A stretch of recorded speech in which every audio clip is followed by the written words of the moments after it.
தேர்தல் நிதி பத்திரங்கள் அதுல வந்து உச்சநீதிமன்றம் அளித்த தீர்ப்பை பத்தி நம்ம ஏற்கனவே பேசியிருந்தோம். மோடி வசமா அதுல சிக்கிட்டாரு அப்படிங்கிறத நான் சொல்லியிருந்தேன். ஏன்னா தேர்தல் நிதிக்காக பல்லாயிரம் கோடி ரூபாய், பல நூறு கோடி ரூபாய் யாருக்கிட்ட இருந்து வாங்கணுங்கிறதே கணக்கு சொல்லாம மோடி வந்து மக்களை ஏமாத்தி கொண்டு இருந்தார். ஆனால் உச்சநீதிமன்றம் தலையில் குட்டு வைத்து அந்த தேர்தல் நிதி பத்திரமே செல்லாதுன்னு சொல்லி நீங்க வந்து எல்லாருக்கும் யார்கிட்ட பணம் வாங்குனீங்கிறத கணக்கு கொடுங்க அப்படின்னு சொன்னாங்கன்னு சொல்லியிருந்தோம் இல்லையா? ஏற்கனவே ஒரு வீடியோ போட்டோம். அதுல இன்னும் டெப்தா பேசுறதுக்கு நிறைய செய்திகள் இருக்கிறது. அந்த தேர்தல் நிதி பத்திரங்கள் மூலம் எப்படியெல்லாம் மோசடி நடந்திருக்கும், என்னென்ன சிக்கல் இருக்கும், இதுல வந்து யார் யாருக்கிட்ட பணம் வாங்கினார்கள் என்பதை நாட்டு மக்களுக்கு சொல்லுகின்ற பொழுது எங்கெல்லாம் மோடிக்கும் பாஜகவுக்கும் சிக்கல் வரும் அப்படிங்கறத பற்றியும், காங்கிரஸ் கட்சியினுடைய அக்கௌண்ட் வந்து வங்கி கணக்கு முடக்கப்பட்டிருக்கிறது. இப்ப இதுல இருந்து திசை திருப்பதற்கு இதை செய்யறாங்களா அப்படிங்கிற கேள்வி இயல்பாக எழுகிறது. இந்த ரெண்டு செய்திகளை குறித்தும் ரொம்ப முக்கியமான செய்தி. இந்த ரெண்டுமே தேர்தல் நெருங்கக்கூடிய நேரத்துல பொருளாதார வல்லுநர் திரு ஆனந்த் சீனிவாசன் அவர்களோடு இந்த ரெண்டு செய்திகளை குறித்து நம்ம நிறையவே பேச வேண்டியிருக்கிறது. வணக்கம் சொல்லி வரவேற்கலாம். திரு ஆனந்த் வணக்கம். வணக்கம். இப்போ முதல்ல இந்த எலக்டோரல் பாண்டு தேர்தல் நிதி பத்திரங்கள் இன்னைக்கு ஒரு செய்தி வைரலாச்சு. இது வந்தப்பவே காங்கிரஸ் கட்சியினுடைய தலைவர் ராகுல் காந்தி தான் இது ஒரு நவீன ஊழல்னு சொன்னாரு அப்படின்னு அன்னைக்கு அவர் போட்ட ட்வீட் இன்னைக்கு வைரல் ஆயிட்டு இருக்குது. இது இந்த தேர்தல் நிதி பத்திரங்கள் வந்து எப்படி எல்லாம் மக்களை ஏமாத்துறது அல்லது இது எப்படி சுரண்டாங்க, அதுல என்ன தப்பு இருக்குது, அதை ஏன் எல்லாரும் இவ்வளவு எதிர்க்கணும், குறிப்பா ராகுல் காந்தி ஏன் எதிர்க்கணுங்கிறத மக்களுக்கு புரியுற மாதிரி எளிமையா சொல்லுங்க. இதுக்கு முன்னாடி எப்படின்னா நீங்க வந்து கரப்ஷன்ங்கிறது ரொம்ப கஷ்டம். தட் இஸ் நீங்க வாங்கினீங்கன்னா மாட்டிடுவீங்க. நீங்க பேங்க் அக்கௌண்ட்ல ஒரேடியா பணம் ஒரு கட்சிக்கு வந்ததுன்னா ஏன் வந்தது, எதுக்கு வந்ததுன்னு 4 கேள்வி கேட்பாங்க. ஸோ இவங்க என்ன பண்ணாங்கன்னா மன்மோகன் சிங் டிமானிட்டைசேஷன் போது ராஜ்யசபால பேசின மாதிரி ஆர்கனைஸ் லூட் அண்ட் பிளண்டருக்கு ஒரு வழி பண்ணாங்க. Legalise loot. இது லீகலைஸ் லூட்னா என்ன பண்ணாங்கன்னா 4 சட்டத்தை மாத்தினாங்க. Companies act, representation of people act, income tax act, RBI act. இந்த 4 ஆக்டை மாத்துறாங்க. எதுக்குன்னு ஒன்னொன்னா நான் சொல்லிட்டு வரேன். கம்பெனிஸ் ஆக்ட் படி என்ன சொல்றாங்கன்னா 3 வருஷத்துக்குள்ள ஒரு கம்பெனி தொடங்கி 3 வருஷம் கழிச்சு தான் ஒரு கம்பெனி பொலிட்டிக்கல் டொனேஷன் கொடுக்க முடியும்னு இருக்கு. தட் இஸ் ஒரு கம்பெனி இயங்கி 3 வருஷம் லாபகரமா நடத்தின அப்புறம்தான் நீங்க பணம் கொடுக்க முடியும். அடுத்தது இந்த 3 வருஷத்துல அவங்க எவ்வளவு ப்ராஃபிட் காமிச்சிருக்காங்களோ அதுல 10% தான் நீங்க கொடுக்க முடியும். இப்ப நான் லாபம் வந்து 4 கோடி 5 கோடி 4 கோடின்னு காமிச்சேன்னா 13 கோடிக்கு 10% தான் கொடுக்க முடியும். 1.3 crores தான் கொடுக்க முடியும். அதுக்கு மேல நான் கொடுக்க முடியாது. இது கம்பெனிஸ் ஆக்ட்ல இருந்தது. இதை மாத்தி அவங்க என்ன பண்ணாங்கன்னா இன்னைக்கு கம்பெனி ஆரம்பிச்சு நாளைக்கு டொனேஷன் கொடுக்கலாம் அப்படிங்கிற ஒன்னும் திருத்தம் பண்ணாங்க. 2வது திருத்தம் என்ன பண்ணாங்கன்னா ஒரு கம்பெனி லாஸ்ட்ல இருந்தா கூட நட்டம் பண்ணா கூட அந்த கம்பெனி டொனேஷன் கொடுக்கலான்னு பண்ணிட்டாங்க. அப்ப யார் இன்னைக்கு கம்பெனி ஆரம்பிச்சு நாளைக்கு கொடுப்பான்? அது ஒரு கேள்வி.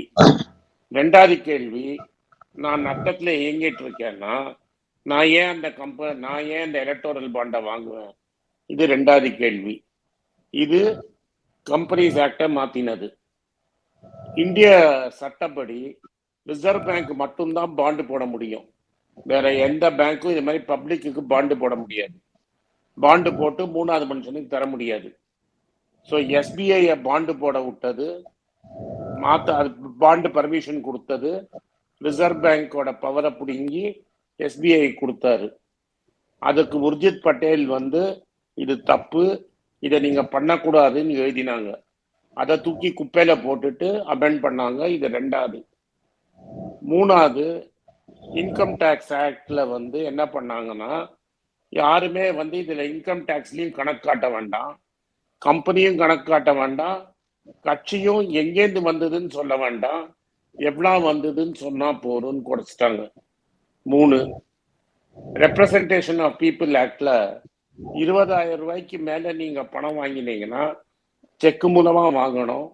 அதுக்கு வந்து நீங்க ப்ரூஃப் எல்லாம் வச்சிருக்கணும். அதை மாத்தி இதையும் பண்ண வேண்டான்ட்டாங்க. இப்ப என்ன ஆச்சுன்னா இப்ப என்னெல்லாம் பேசிக்கிறாங்கன்னா இங்கேருந்து பணம் வெளிநாட்டுக்கு போய் வெளிநாட்டு கம்பெனி டொனேஷன் கொடுத்தாங்கன்னு சொல்றாங்க. வெளிநாட்டு கம்பெனிகிட்ட இவன் டொனேஷன் வாங்கியிருக்கிறானா? ஃபர்ஸ்ட் கேள்வி.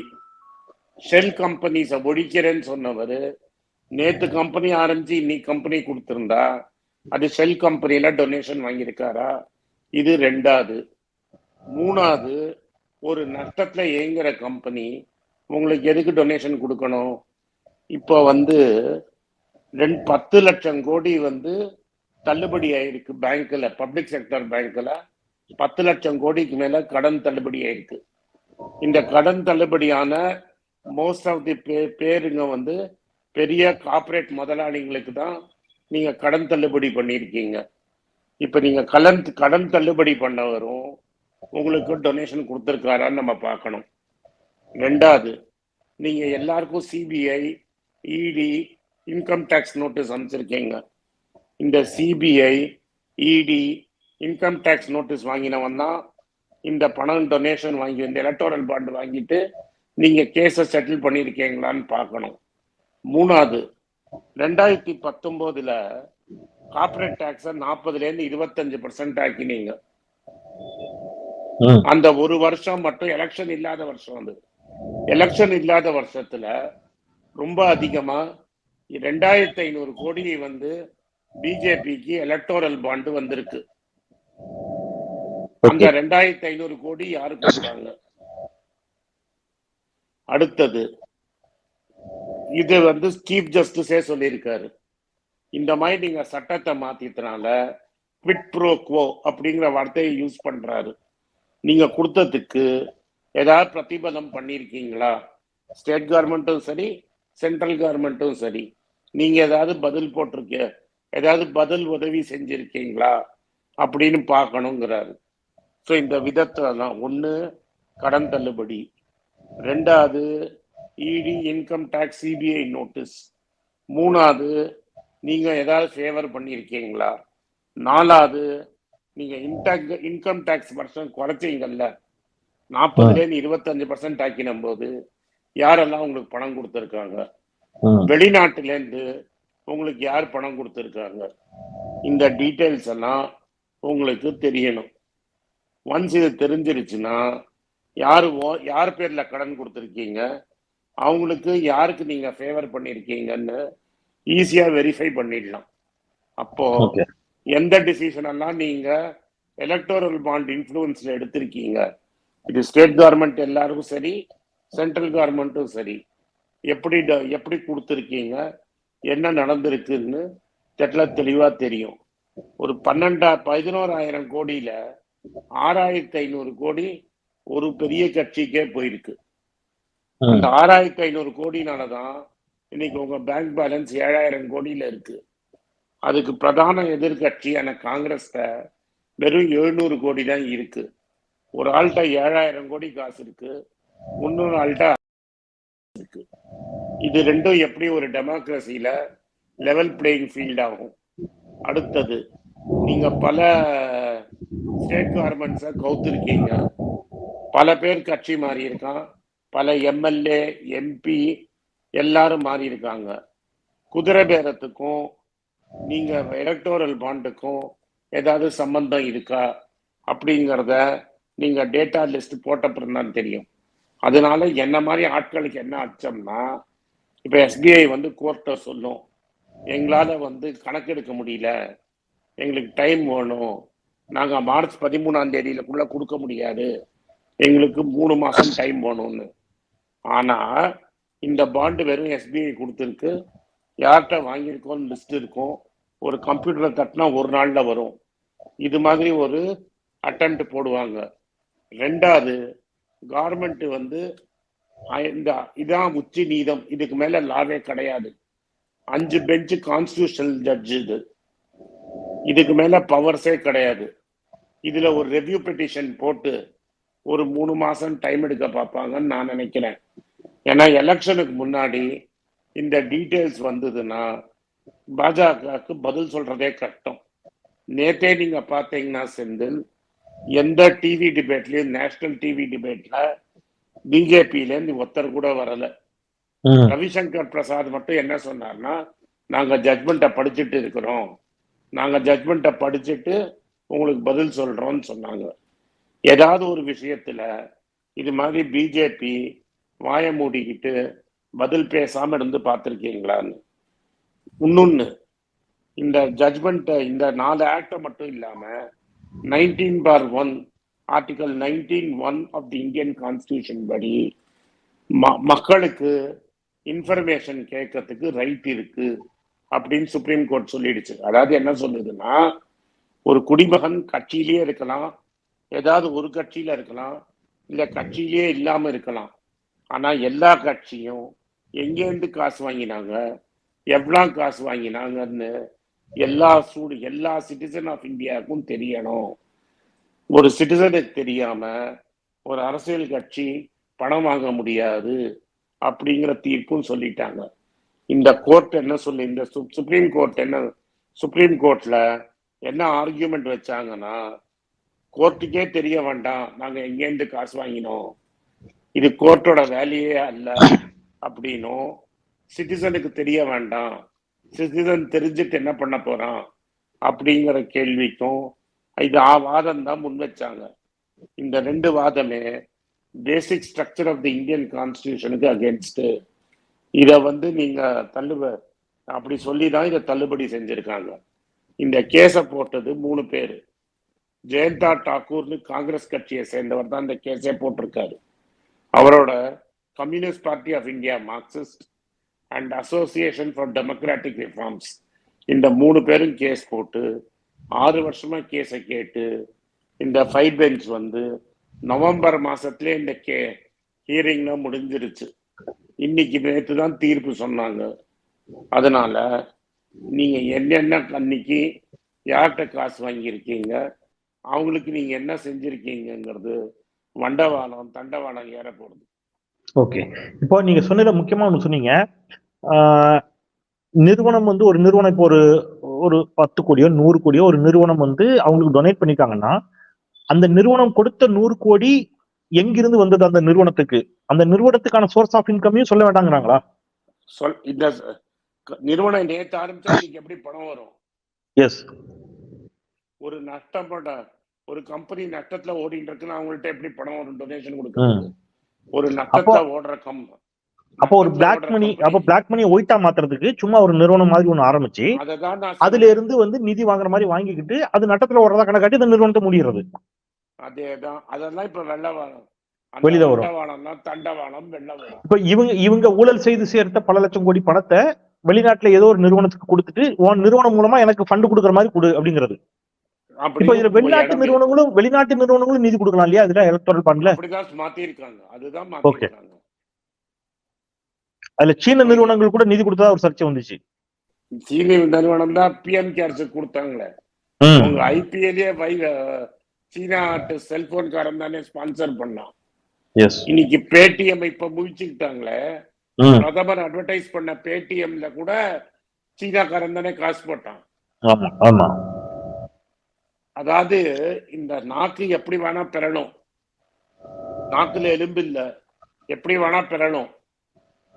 ஒரு நாளைக்கு சீனாக்காரன் நல்லவங்கோ, ஒரு நாளைக்கு சீனாக்காரன் நல்லவன் இல்லைங்கோ. நான் கேட்கிற கேள்வி ஒண்ணுதான். நாம எங்க ஆட்சி இருக்கும்போது எவ்வளவோ மினிஸ்டர் ரிசைன் பண்ணாங்க.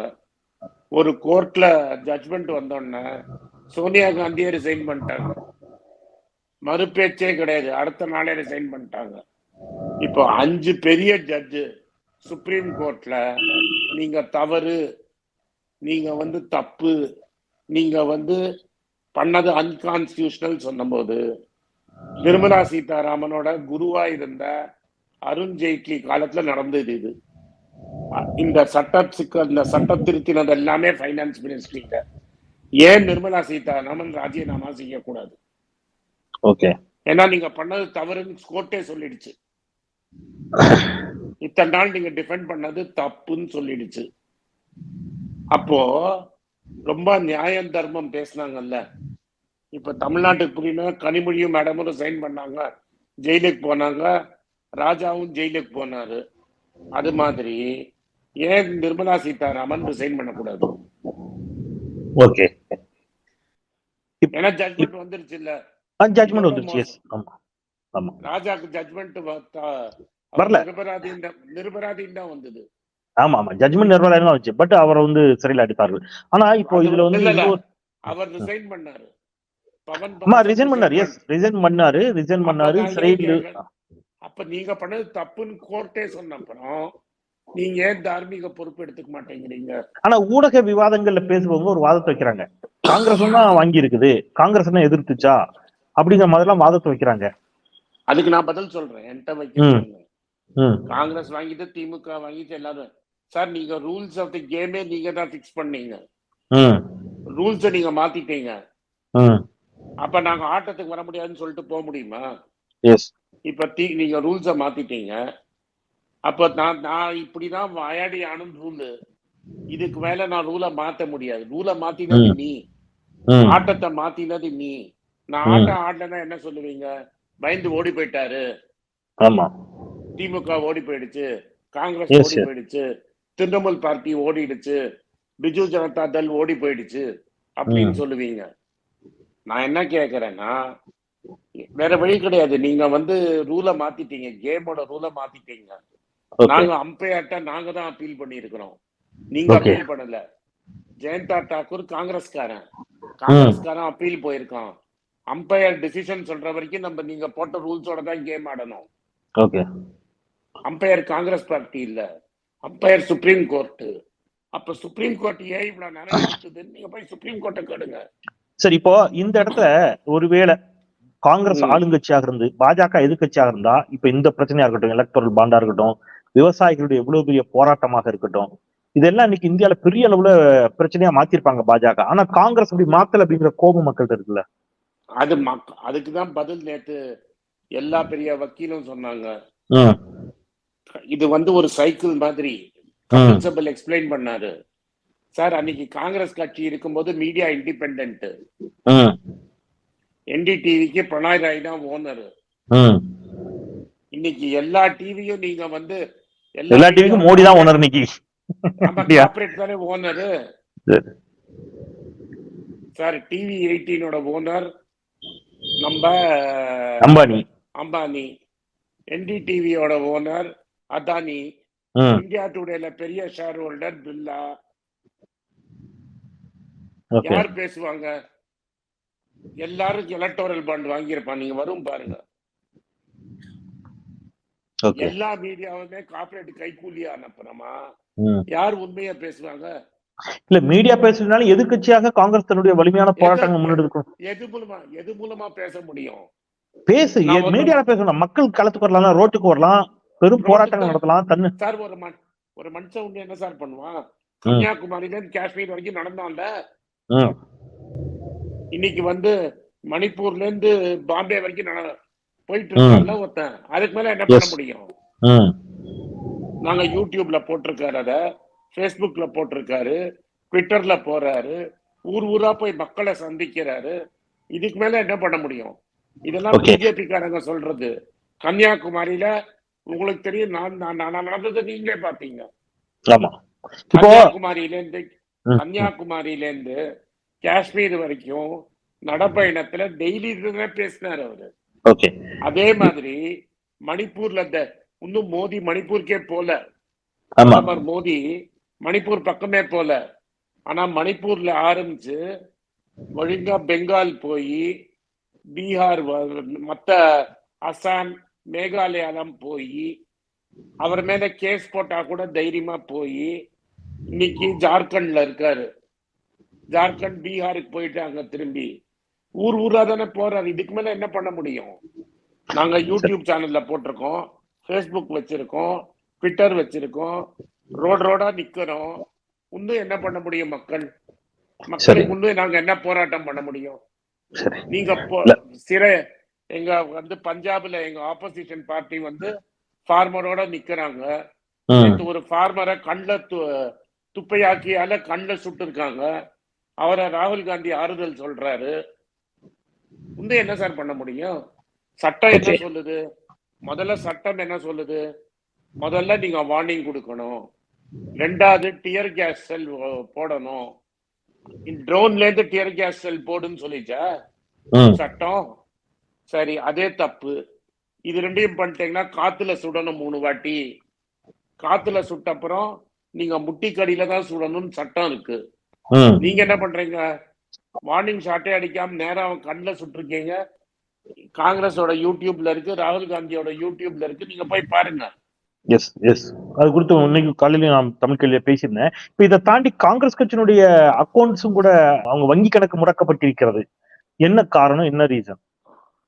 2019 40 நாள் தாமதமா நாங்க இன்கம் டாக்ஸ் ரிட்டர்ன் ஃபைல் பண்ணோம்னு இன்னைக்கு முயற்சிக்கிட்டு எங்க ரிட்டர்ன் 205 கோடி ரூபாய் ஃபைன் போட்டிருக்காங்க. எங்கேயாவது நீங்க 40 நாள் லேட்டா ஃபைல் பண்ணீங்கன்னா அதுக்காக 200 கோடி ஃபைனா? அந்த 200 கோடி ஃபைனை நாங்க கட்டலன்னு சொல்லி நேத்து தீர்ப்பு வந்தத இன்னைக்கு இன்கம் டாக்ஸ முடக்கியிருக்காங்க. இதுல இருந்தே தெரியுது நீங்க ஆர்பிஐயா இருக்கட்டும், எலெக்ஷன் கமிஷனா இருக்கட்டும், எல்லாமே கவர்மெண்டோட கைக்கூலி மாதிரி தானே வேலை செய்யறாங்க. அப்ப எஸ்பிஐ திமுகக்கு யாரு காசு கொடுத்தான், காங்கிரஸ்க்கு யாரு காசு கொடுத்தாலும் அவன் மேல இடி ஏவி விட மாட்டீங்களா? நீங்க எதிர்கட்சிக்கு யாராவது எலக்டோரல் பாண்டு விட்டுருந்தீங்கன்னா அவன் மேல இடி ஏவி விட்டீங்களா இல்லையான்னு தெரியும்ல. ஆக மொத்தம் இந்த பிஎம்எல்ஏ ஆக்ட மாத்தினதையே ஒரு பைனான்ஸ் பில் மூலமா தானே பண்ணீங்க. இந்த ஆக்ட் எல்லாம் மாத்தினத நீங்க பார்லிமெண்ட்ல பகிரங்கமா பண்ணல, ஒரு மணி பில்லோட அட்டாச் பண்ணி பண்ணது தானே. அதுதானே நீங்க சுப்ரீம் கோர்ட் தப்புன்னு சொல்லி இருக்கு. அதுவும் எப்போ 2019 நாங்க ரிப்போர்ட்டை 40 நாள் லேட்டா கொடுத்தோன்னு 2024 லோக்சபா சமயத்துல நீங்க மடக்குவீங்களா? இப்ப இந்த விவசாயிகள் போராட்டம் அப்படிங்கிறது ஒண்ணு, அதுல கடன் தள்ளுபடி உள்ளிட்டவை.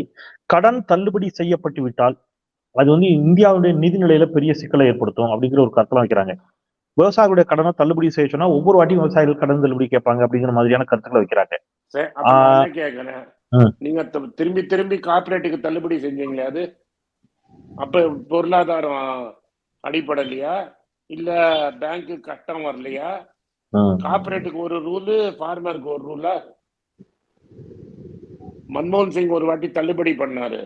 தள்ளுபடி பண்றச்ச என்ன பண்ணாரு? பேங்க் கவர்மெண்டோட டாக்ஸ் பணத்துல இருந்து பணத்தை கட்டினாரு பேங்க்குக்கு. நீங்க தள்ளுபடி பண்ணிட்டு உங்க பில் பட்ஜெட்ல இருந்து கட்டுங்க.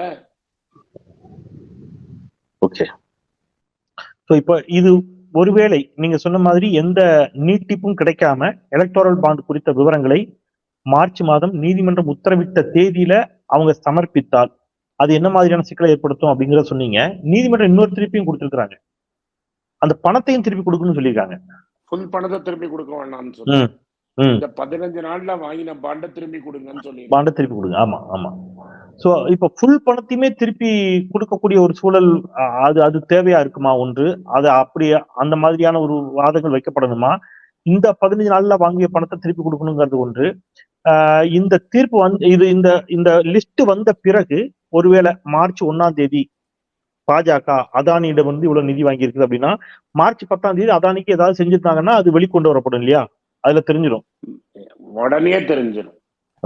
அதுக்குன்னு பல பேர் வேலையை நிறைய பேருக்கு இப்ப உங்களுக்கு நடந்ததுன்னு எனக்கு தெரியும், டிவி 18 என்ன நடந்ததுன்னு எனக்கு தெரியும்.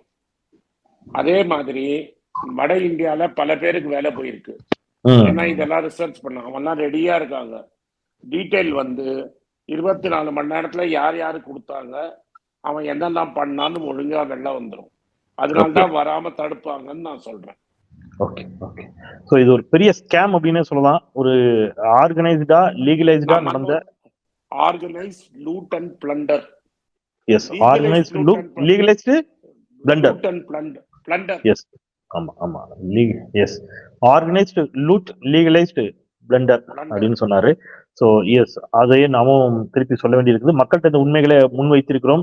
எப்படியெல்லாம் இந்த சட்டங்கள் எதற்காகவெல்லாம் மாற்றப்பட்டுச்சு, அதன் மூலம் இருக்கிறதுலே மிக அதிகமான பணத்தை எலக்டோரல் பாண்ட் மூலமாக பெற்ற கட்சி பாஜக தான்.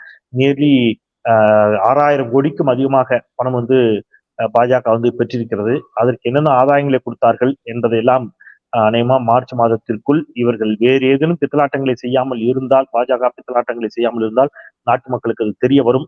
அதை மிக எளிமையாக விரிவாக நமக்கு எடுத்துரைத்த திரு ஆனந்த் சீனிவாசன் அவர்களுக்கு நன்றி சொல்லி விடைபெறுவோம். திரு ஆனந்த், உங்களுக்கு நன்றி. நன்றிங்க. விடைபெறலாம். தமிழ் கேள்வியை சப்ஸ்கிரைப் பண்ணுங்க, உங்கள் ஆதரவை தாருங்கள் என்று சொல்லி விடைபெறுகின்றேன். குரலற்றவர்களின் குரலாய் நான் செந்தில். நன்றி.